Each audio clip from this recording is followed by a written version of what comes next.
మీ ఎలాంటి వ్యాపార ప్రకటనలకైనా వెంటనే మా ఛానల్ సంప్రదించండి. ప్రస్తుతం మనతో పాటు ప్రముఖ ఆధ్యాత్మికవేత్త, జ్యోతిష్య వాస్తు పండితులు, లలితాదేవి ఉపాసకులు బ్రహ్మశ్రీ నానాజీ పట్నాయక్ గారు ఉన్నారు. గురువుగారితో మాట్లాడదాం. నమస్కారం గురుగారు. శ్రీమాత్రే నమః. గురుగారు, మిథున రాశి వాళ్ళకి ఓవరాల్గా ఈ సెప్టెంబర్ మాసంలో శుభాశుభ ఫలితాలు ఏ విధంగా ఉండబోతున్నాయి? ఎటువంటి జాగ్రత్తలు తీసుకుంటే నెల వెళ్ళకాల్సి వస్తుంది అంటారు?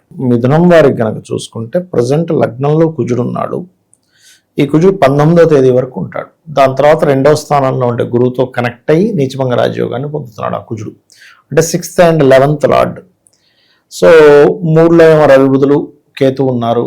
ఆ బుధుడు 7వ తేదీకి 4లోకి మారిపోతున్నాడు వృషభం మిథునం వారికి.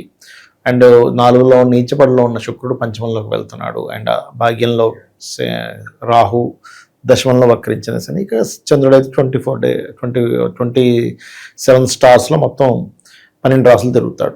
24/7 ఆయన తిరుగుతూనే ఉంటాడు. అయితే ఇక్కడ ఈ యొక్క గ్రహస్థితిని అనుసరించి వీరికి ఎలా ఉండబోతుంది, ఏ దేవత ఆరాధన చేయాలి, ఎటువంటి విషయాల పట్ల జాగ్రత్తగా ఉండాలనేటువంటి అంశం చెప్తుంది నేనైనప్పటికీ చెప్పిస్తుంది సాక్షాత్ లలిత అమ్మవారిగా భావిస్తూ. ఫస్ట్ ఆఫ్ ఆల్ ఏంటంటే వీళ్ళకి పూర్వజన్మ కర్మకారక ప్లానెట్ ఇస్ మార్స్. ఈయన లగ్నంలో కూర్చున్నాడు. ఎప్పుడైతే లగ్నంలో ఈ కుజుడు వచ్చి కూర్చున్నాడో ఇది కొంచెం హెల్త్ మీద, అనవసరమైన గొడవల మీద, చిన్న చిన్న విషయాలకి అగ్రెసివ్ అయిపోతూ ఉంటారు. ఇది వీళ్ళు కంట్రోల్ చేసుకోవాలి. ఎందుకంటే అగ్రెసివ్ కారకుడు కుజుడు. మిథున లగ్నం వాళ్ళు పర్టికులర్గా అనవసరం అగ్రెసివ్. వాళ్ళు ఎప్పుడూ కూడా మిథునం వారికి నడిచే వికీపీడియా అంటుంటే వీళ్ళంత తెలివితేటలు ఎవరికి ఉండవు. చాలా లాజికల్గా ఆలోచిస్తుంటారు. కానీ ఆవేశం అనేది వీళ్ళ దగ్గరికి రాకూడదు. వచ్చింది అంటే ఆలోచన పోతుంది. ఎంత ఆలోచన పరుడైనా ఆవేశపడితే ఏమవుతుందండి? పోయింది, అన్ని తెలివితేటలు పోయినట్టే. కాబట్టి కుజుడు రాశిలో ఉన్నాడు కాబట్టి 19th వరకు వీళ్ళు ఆవేశం పడకూడదు. వాహనం మీద అతివేగం పనికిరాదు. అప్పుల జోలికి వెళ్ళకూడదు. దీనివల్ల అనవసరంగా ఓవర్ స్ట్రెయిన్ అయ్యి బాడీకి అనవసరంగా బాడీ పెయిన్స్, ఇబ్బందులు వస్తాయన్నప్పుడు అటువంటి విషయాలు జాగ్రత్తగా ఉండాలి. సర్వసాధారణంగా కూడా ఏంటంటే 6th లార్డ్ ఎప్పుడైనా ఉన్నప్పుడు, లగ్నంలో ఉన్నప్పుడు కొంచెం ఈ పవర్ రిలేటెడ్ థింగ్స్ ఉంటాయి. సరే, ఇంట్లో ఏదో కరెంటు పాడైందంటే చేయడం ఇలాంటివి చేస్తూ ఉంటాం. అటువంటి జోలికి వెళ్ళకూడదు, గుర్తుపెట్టుకోండి. అయితే లక్కీగా ఇక్కడ 2nd హౌస్లో జూపిటర్ ఎగ్జాల్టెడ్ ఉన్నాడు. సో ఇది కొంచెం ఫైనాన్షియల్ గ్రోత్ అయితే ఇస్తుంది, దానిలో ఎటువంటి డౌట్ లేదు. ఓకే. అయితే ఈ ఫైనాన్స్ విషయంలో మాత్రం ఈ 16, 17 తేదీలు మాత్రం కొంచెం జాగ్రత్తగా ఉండాలి. ఎందుకంటే 2nd లార్డ్ నీచ పొందుతున్నాడు. అయితే 19వ తేదీ నుంచి ఎప్పుడైతే కుజుడు 2లోకి వెళ్తాడో కాంపిటీషన్స్ వల్ల ధనయోగాలు వస్తాయి. అంటే ఇప్పుడు పోటీల్లోని, లేకపోతే ఈ మనకి రకరకాల కాంపిటీషన్స్ ఉంటాయి కదా, స్పోర్ట్స్ రిలేటెడ్ రంగాలు, అట్లాంటి వాటిల్లో ధనయోగం వస్తుంది. కాకపోతే వీళ్ళు పర్టికులర్గా ఈ 10, 11 తేదీలు మాత్రం ఏదైనా అగ్రిమెంట్స్ చేసుకునే విషయంలో చాలా జాగ్రత్తగా ఉండాలి. 10, 11 తేదీలు.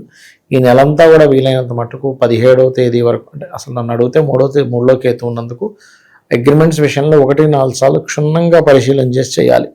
లేనట్లయితే వీళ్ళు చేసే అగ్రిమెంట్సే వీళ్ళకి ఇరుక్కునేలా జరుగుతాయి. కాబట్టి ఈ విషయంలో జాగ్రత్తగా ఉండాలి. వీళ్ళకి ఏదైనా ప్రాపర్టీ తీసుకోవడానికి ఈ నెల పర్టికులర్గా 19, 20, 21, 22, 23, 24, 25 ఈ వారం చాలా బాగుంది. అంటే 19వ తేదీ నుంచి 25వ తేదీ వరకు ఉండేటువంటి ఇది చాలా చాలా బాగుంది. అదేవిధంగా అందులో 12, 13 తేదీలు కొంచెం ఏదైనా భూమి మూలంగా, గృహం మూలంగా ధనయోగం కూడా చూపిస్తుంది. సంతానం కోసం చేసే ప్రయత్నం ఖచ్చితంగా పనిచేస్తుంది. అదేవిధంగా కొంతమందికి క్రియేటివ్ మూలంగా ధనయోగం ఉంటుంది. అది పర్టికులర్గా 14, 15 తేదీలు చాలా క్రియేటివ్ మూలంగా ధనయోగం బలంగా చూపిస్తుంది. 24, 25 తేదీలు మాత్రం లాంగ్ జర్నీస్ వెళ్ళేటప్పుడు పెద్ద మొత్తంలో ఏదైనా మనీ ట్రాన్స్ఫర్ చేసేటువంటి విషయాల పట్ల కాస్త జాగ్రత్తగా ఉండాలి. అండ్ అదేవిధంగా 26, 27, 28 తేదీలు ఉద్యోగం విషయంలో కొంచెం ఉన్న ప్రదేశం మారి ఉద్యోగం కోసం కనుక ప్రయత్నం చేసినట్లయితే తొందరగా అనుకూలిస్తుంది కూడా చెప్పాలంటే. అయితే వీళ్ళకి ఏంటంటే సినిమా ఫీల్డ్ వాళ్ళకి, క్రియేటివ్ రంగాల్లో ఉండేటువంటి వారికి, రైతులకి బాగుంది. కాకపోతే 19వ తేదీ వరకు కొంచెం జాగ్రత్తగా ఉండాలి. లగ్నంలో కుజుడు ఉన్నాడు కాబట్టి ఇది కొంచెం మానసిక స్ట్రెస్ని, కొంచెం 19వ తేదీ వరకు కూడా వీళ్ళు ఫోన్ మాట్లాడుతూ కార్ నడపడం, అంటే ఒక్కొక్కసారి ఏమవుతుందంటే అంత వేగంగా వెళ్ళట్లేదు కదా, కార్ వెనక్కి తీస్తున్నాను అనుకుంటాడు చిన్నగా. ఆ ఫోన్ మాట్లాడేటప్పుడు కార్ వెనక్కి తీయడం వల్ల కూడా దెబ్బ తగులుతుంది. లేకపోతే వీళ్ళు వెళ్తుంటే ఎవరో ఫోన్ మాట్లాడితే అడ్డం వస్తాడు. అంటే ఏదైనా మీకు లగ్నాధిపతి 4లో ఉన్నాడు కాబట్టి బుధుడు ఈజ్ కారక ఆఫ్ కమ్యూనికేషన్. 3వ స్థానంలో 2 పాపగ్రహాలు రవికేతువులు. ఏమవుతుంది, ఏదైనా సరే ఫోన్ అనే ప్రక్రియ వల్లే వీళ్ళకి ఇబ్బంది వస్తుంది, దానివల్ల గొడవ అవుతుంది. కాబట్టి ఈ విషయంలో చాలా కేర్గా ఉండాలి వీళ్ళు. విద్యార్థుల పరిస్థితి గురుగారు? విద్యార్థులకి 19th వరకు కొంచెం స్ట్రెస్ ఎక్కువగా ఉంటుందండి. ఆఫ్టర్ దట్ ఆ 1 వీక్ 19th నుంచి 26th వరకు ఉండేది చాలా మంచి టైం చెప్పాలంటే. దాని తర్వాత కూడా బాగానే ఉంది, బట్ అది పర్టికులర్గా ఆ టైం మాత్రం కొంచెం చూసుకోవాలి. ఇక ఒక్క మాటలో ఈ నెల వీళ్ళకి ఎలా ఉంటుందని చెప్పాలంటే ఏం చెప్తారు? ఏ విషయాల జోలికి అసలు పోకూడదు, జస్ట్ 1 wordలో? గొడవలు, అప్పులు జోలికి వెళ్ళొద్దని చెప్తాను నేను క్లియర్గా చెప్పాలంటే. మిగతా అన్నీ కూడా బాగానే ఉంటాయి. అగ్రిమెంట్స్ జోలికి వెళ్ళకండి. అది ఇక వీళ్ళు ఎక్కువగా అమ్మవారి ఆరాధన కనుక చేసినట్లయితే అన్ని విధాలుగా వీళ్ళకి బాగుంటుంది. గురుగారు, ప్రతి ఒక్కరు కామన్ గా ఫేస్ చేస్తున్న ఒక సమస్య గురించి మనం మాట్లాడదాం ఇవాళ. సో సడన్ గా ఎడ్యుకేషన్ తీసుకోండి, చదువు బాగానే వెళ్తూ ఉంటుంది, సడన్ గా ఒక్కసారిగా చదువు డల్ అయిపోతూ ఉంటుంది, లేదంటే మనీ పరంగా కావచ్చు, బిజినెస్ పరంగా కావచ్చు, ఒక ఫ్లోటింగ్ అలా ఉంటూ ఉంటుంది. సడన్ గా ఒక్కసారిగా ధనం ఆగిపోవడము, వ్యాపారం లేదా లాస్ రావడము, ప్రతి ఒక్కరు ఫేస్ చేస్తూ ఉంటారు సమస్య. ప్రధాన కారణాలు ఏమై ఉండొచ్చు అంటారు? ఇలాంటి సడన్ డౌన్ ఫాల్ ఆపాలంటే పరిహారాలు ఏమైనా ఉంటాయి అంటారా? ఇక్కడ 4 రకాలుగా దోషం ఉంది. 3 కాదు 4 రకాలుగా. ఒకటి, ఇప్పుడు మనం గోచార ఫలితాలు చెప్పుకుంటున్నాం. అక్కడ ఏదైనా మూమెంట్, మేజర్ ప్లానెట్ మూవ్ అవుతుంది వాళ్ళకి, లేదా వాళ్ళ పర్సనల్ చార్ట్లో మహాదశ లేదా అంతర్దశలు మారిపోతాయి. మారగానే అప్పటి వరకు అద్భుతంగా రోజుకి 1,00,000 రూపాయల కౌంటర్, 4 లక్షల కౌంటర్ అనేవాడు 5,000 అమ్మడానికి కష్టపడిపోతుంటాడు. అర్థం కాదు, జనాల్లో తేడా వచ్చిందా, నేనేమైనా మారానా అంటే వాడు అర్థం, అంటే నా ప్రవర్తనలో తేడా వచ్చిందా, అసలు ఏమైంది అర్థం కాదు, పిచ్చెక్కిపోతూ ఉంటుంది. అది దశాంతర్దశలు మారినప్పుడు జరుగుతుంది. లేదా దశాంతర్దశలతో పాటు గోచారం కూడా డబుల్ ట్రాన్సిట్గా మారితే ఇంకెక్కువ ఎఫెక్ట్ వస్తుంది. ఒక్కొక్కసారి ఏమవుతుందంటే వాళ్ళ ఇంట్లో చూడండి, కొంతమందికి తల్లిగారు చనిపోయారు, లేదా తండ్రి గారు గతించారు, లేకపోతే వాళ్ళ ఇంట్లో సంథింగ్ కొన్ని ఇన్సిడెంట్ జరిగాయి, అప్పుడు కూడా డౌన్ఫాల్ అవుతుంది. అంటే వాళ్ళ ధనయోగం దాంతో కనెక్ట్ అయి ఉంటుంది. నేను ఒక జాతకం చూశాను, మదర్తో కనెక్ట్ అయిన ధనయోగం జాతకం కనెక్ట్ అయింది. అప్పటి వరకు అసలు విపరీతంగా వడ్డీలు తిప్పి చాలా చేసేవాడు, ఆ బిజినెస్లు చేసి ఈ బిజినెస్ చేసి, ఒక్కసారి తల్లి చనిపోగానే ఒక్కసారి డౌన్ అయిపోయాడు.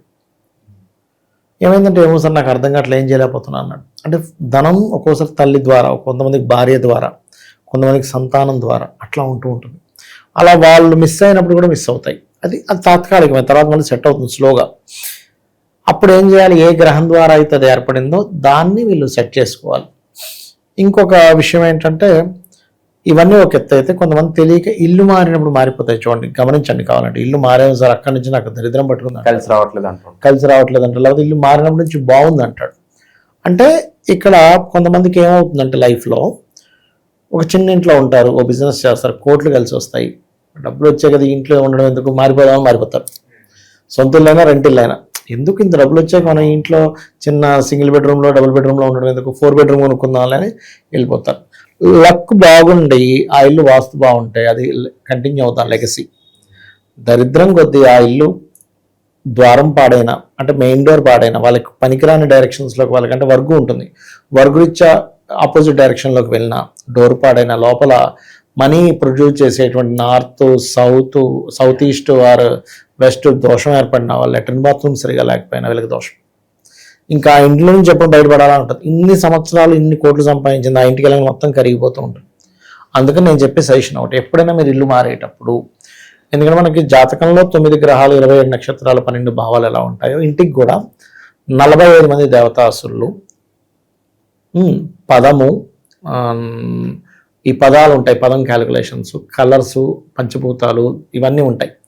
ఇవి ఏమాత్రం డిస్టర్బ్ అయినా జాతకంలాగే పనిచేస్తుంటుంది. కాబట్టి ఇల్లు మారేటప్పుడు చాలా జాగ్రత్తగా ఈ జాగ్రత్త తీసుకుంటే ఖచ్చితంగా బాగుంటుంది. ఓవరాల్గా మిథున రాశి పరిస్థితి ఎలా ఉండబోతుందో మంచి విశ్లేషణ అందించారు సార్. ధన్యవాదాలు. శ్రీమాత్రే నమః.